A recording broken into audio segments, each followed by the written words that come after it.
நம பார்வதிபதஜே ஹர ஹர மகாதேவா.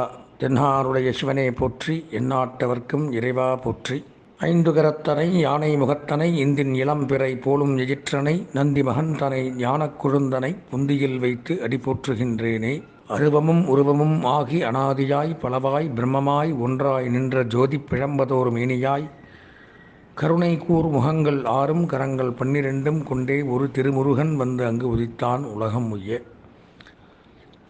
ஓம் வாக்தேவியை ச வித்மஹே பிரம்மபத்னி ச தீமஹி தன்னோ வாணி பிரச்சோதயாத். நேயர்களுக்கு உங்களுடைய ஜோதிட ஆச்சாரியர் ஜோதிட குரு சிவஸ்ரீ டி சரவணமாணிக்க சிவாச்சாரிய சுவாமிகள் முதல்வர், காஞ்சி காமகோடி பீடம், சங்கரமடம். தொலைபேசி செல் நம்பர் 9865098370, 9865098370. அடியேனுடைய பணிவான வணக்கங்கள் மற்றும் ஆசீர்வாதங்கள். நாம் தற்பொழுது காண இருக்கக்கூடிய பதிவு அப்படின்னு பார்த்தோம்னா, வார ராசி பலன்கள் அப்படிங்கிற தலைப்பில் 26/7/2021 முதல் 1/8/2021 வரைக்கும் இருக்கக்கூடிய தினங்களில் நடக்கக்கூடிய 12 ராசிகளுக்கு உண்டான நன்மைகள், தீமைகள், சுப அசுப பலன்கள், சந்திராஷ்டம தினங்கள், வணங்க வேண்டிய தெய்வங்கள், அதிர்ஷ்ட எண்கள், அதிர்ஷ்ட வண்ணங்கள், அதிர்ஷ்டமான திசைகள், இதெல்லாம் பற்றி நம்ம பார்க்க இருக்கின்றோம். அதுக்கு முன்னாடி இந்த வார விசேஷ தினங்கள் அப்படின்னு பார்த்தோம்னா, 27/7/2021 செவ்வாய்க்கிழமை சங்கடகர சதுர்த்தி, விநாயகப் பெருமானுக்கு மிகவும் உகந்த சங்கடகர சதுர்த்தி அப்படின்னு சொல்லக்கூடிய தினம். விநாயகருக்கு உகந்த விசேஷ தினங்களில் அதுவும் ஒன்று. எனவே விநாயகரை நினைத்து விரதங்களை மேற்கொண்டு மாலை வேளையில் விநாயகரை வழிபட்டு வந்தால் இருக்கக்கூடிய இன்னல்கள் விலகி இன்புற்றிருக்கலாம். அதே நாள் 27/7/2021 செவ்வாய்க்கிழமை அன்று வாஸ்து நாள். புதிதாக பூமியில் கட்டிடங்கள் துவங்கிறது, பில்டிங் ஆரம்பிக்கிறது, இதெல்லாம் பண்ண வேண்டிய தினம். அதனுடைய நேரம் அப்படின்னு பார்த்தோம்னா,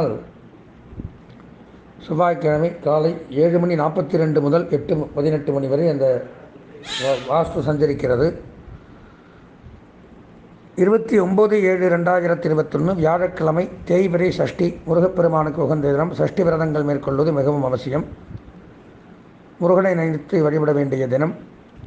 இந்த வார சந்திராஷ்டமம் அப்படின்னு பார்த்தோம்னா, கடகம், சிம்மம், கன்னி, கடகராசி, சிம்மராசி, கன்னிராசி, புனர்பூசம், பூசம், ஆயில்யம், மகம், பூரம், உத்திரம், அஸ்தம், சித்திரை ஆகிய நட்சத்திரத்தில் பிறந்த நேயர்கள் இந்த வாரத்தில் கவனமாக எச்சரிக்கையாக இருக்க வேண்டிய ஒரு வாரம். இறை வழிபாடு மேற்கொள்ள வேண்டிய அவசியத்தில் இருக்கக்கூடிய ஒரு வாரம். தொடர்ந்து நாம் 12 ராசிகளுக்கு உண்டான பலாபலன்களை காண்போம். மேஷராசி நேயர்களாகிய அஸ்வதி, பரணி, கிருத்திகை ஆகிய நட்சத்திரத்தில் பிறந்த மேஷராசி நேயர்களுக்கு வார ராசி பலன்கள்ங்கிற தலைப்பில் 26/7/2021 முதல் 1/8/2021 வரைக்கும் இருக்கக்கூடிய தினங்களில் நடக்கக்கூடிய பலாபலன்களை பார்க்க இருக்கின்றோம். இந்த வார பலாபலன்கள் அப்படின்னு பார்த்தோம்னா, ராசிக்கு 2ஆம் இடம் குடும்பம், வாக்கு, தனஸ்தானம் அப்படிங்கிற இடத்துல ராகு பகவான் சஞ்சரிக்கிறார். இப்போ குடும்ப வளர்ச்சி, குடும்ப ஒற்றுமை, குடும்ப பொருளாதாரங்கள் மேம்படும். குடும்ப உறுப்பினர்கள் மூலமாக நன்மைகள் அதிகரிக்கும், நன்மைகள் கூடும். குடும்பத்தில் பிரிந்தவர்கள் ஒன்று சேருவார்கள். இருந்து வந்த கருத்து வேறுபாடுகள் விலகும். சுயதொழில், உத்தியோகம், வியாபாரம் பண்ணக்கூடியவர்கள் மற்றும் மளிகை, பழங்கள், புஷ்பங்கள் வியாபாரம், உணவகங்கள் வைத்து நடத்தக்கூடியவர்கள், இவங்களுக்கெல்லாம் அதிகப்படியான வருவாய் அப்படிங்கிறது ஏற்படுது. திடீர் அதிர்ஷ்டம், யோகம், லாபம் இதெல்லாம் உண்டாகும். மருத்துவ செலவுகள் குறையக்கூடிய வாய்ப்புகள் இந்த வாரத்தில் ஏற்படுது. 4ஆம் இடம் அப்படின்னு சொல்லக்கூடிய இடத்துல சூரியன், புதன் சஞ்சரிக்கிறதுனால அரசுத்துறை, அரசியல்வாதிகள், அரசு பணியாளர்களுக்கு நன்மை சற்று அதிகரிக்கும். தகப்பனார் வழி சொத்துக்கள் கிடைக்கும். தகப்பனாருக்கு ஏதாவது தொழில் இருந்தால் அவருக்கு பதவி உயர்வு, பாராட்டுக்கள் இதெல்லாம் கிடைக்கக்கூடிய அமைப்பு ஏற்படும். அரசாங்கத்தின் மூலமாக ஆக வேண்டிய வேலைகள் எல்லாம் தொய்வின்றி நடக்கக்கூடிய அமைப்பு அப்படிங்கிறதும் உண்டாகுது. புதனும் அதிலே இருக்கிறதுனால கல்வி பயிலக்கூடிய மாணவர்களுக்கு கல்வி முன்னேற்றங்கள் ஏற்படுது. கல்வித்துறை சிறந்து விளங்குது. கல்விக்கூடங்கள், பயிற்சி நிறுவனங்கள், கல்வி சாலைகள், கல்லூரிகள் மற்றும் அகாடமி, டுட்டோரியல் காலேஜ், தட்டச்சு, சுருக்கெழுத்து இந்த மாதிரி பயிற்சி நிறுவனங்கள்லாம் வச்சு நடத்தக்கூடியவர்களுக்கு அதிகப்படியான லாபம், யோகம். அதில் படிக்கக்கூடிய மாணவர்களுக்கும் நன்மைகள் கூடுதலாக கிடைக்கும். அதே மாதிரி ட்ரேடிங் கம்பெனி, ஏஜென்சி, மார்க்கெட்டிங் பண்ணுறவங்க, ஐடி கம்பெனி, தகவல் தொழில்நுட்பம், கணக்கு வழக்கு, கம்ப்யூட்டர், அக்கௌண்டன்ட், நீதித்துறை, பேச்சு, சினிமா, இயல், இசை, நாடகம், ஜோதிஷம், சுற்றுச்சூழல் துறை, சுற்றுலாத்துறை இந்த மாதிரிலாம் பணிபுரியக்கூடியவர்களுக்கு நன்மைகள் சற்று கூடுதலாக கிடைக்கக்கூடிய அமைப்பு ஏற்படுது. ராசிக்கு 5ஆம் இடம் சொல்லக்கூடிய இடத்துல பூர்வ புண்ணியஸ்தானத்தில் செவ்வாய் சுக்கிரன் சஞ்சரிக்கிறதுனால பூமி லாபம், மனை லாபம், வீடு லாபம் ஏற்படும். பூமி வாங்கலாம், மனை வாங்கலாம், வீடு வாங்கலாம், வீடு கட்டலாம், கிரகப்பிரவேசம் பண்ணலாம். விவசாயிகள், வேளாண்மை துறையில் இருக்கிறவங்களுக்கு சிறந்ததொரு புதிய முன்னேற்றம், முயற்சிகள் வெற்றியை தரக்கூடிய அமைப்பு அப்படிங்கிறது உண்டாகுது. அதே மாதிரியே ரியல் எஸ்டேட், அகழ்வாராய்ச்சி, நிலத்தடி நீர், நெடுஞ்சாலை பணியாளர்கள், தொல்லியல் துறை, மருத்துவம், மின்சாரம், ரயில்வே, காவல்துறை, கட்டுமான பணியாளர்கள், அதே மாதிரி ஹோட்டல்ஸ், ரிசார்ட் இதெல்லாம் வச்சு நடத்தக்கூடியவர்கள் அனைவருக்குமே நன்மைகள் சற்று அதிக அளவில் நடக்கக்கூடிய அமைப்பு ஏற்படுது. மருத்துவர்களுக்கு ஒரு முன்னேற்றங்கள், பதவி உயர்வு, சம்பள உயர்வுகள் உண்டாகும்.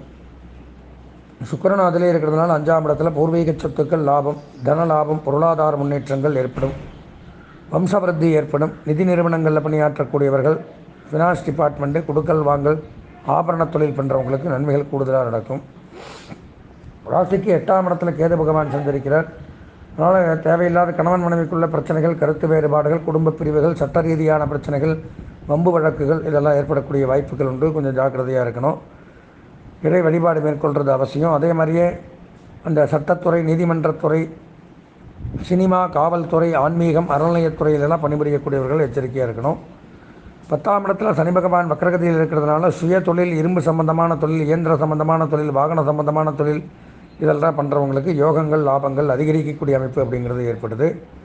12ஆம் இடம் அப்படின்னு 11ஆம் இடம் அப்படின்னு சொல்லக்கூடிய இடத்துல லாபஸ்தானத்தில் குரு வக்ரகதி. அதனால் திருமண பேச்சுக்கள் தடைபடும், தேவையில்லாத பிரச்சனைகள், கடன் வாங்கிறது, ஒரு இருக்கிற சேமிப்பு கரையும் இருக்கிறத எடுத்து செலவு பண்ணக்கூடிய அமைப்புகள் இந்த மாதிரியெல்லாம் ஏற்படும். பொதுவாக இது கோச்சார ரீதியான பலாபலன்கள். அதுபோக அவரவர்கள் சொந்த ஜாதகம் பார்க்க விருப்பம் இருந்தால் என்னுடைய தொலைபேசி எண்ணான 9865098370 என்ற எண்ணிற்கு தொடர்பு கொண்டு சொந்த ஜாதகத்தை பார்த்து கொள்ளலாம். மேஷராசி நேயர்களுக்கு இந்த வாரம் ஒரு 85% நன்மைகள் அப்படின்னு சொல்லிட்டு இந்த வாரம் அதிர்ஷ்டமான வண்ணம் பச்சை, அனுகூலமான திசை கிழக்கு, அதிர்ஷ்டமான எண் 3, வணங்க வேண்டிய தெய்வம் விநாயகப் பெருமான்.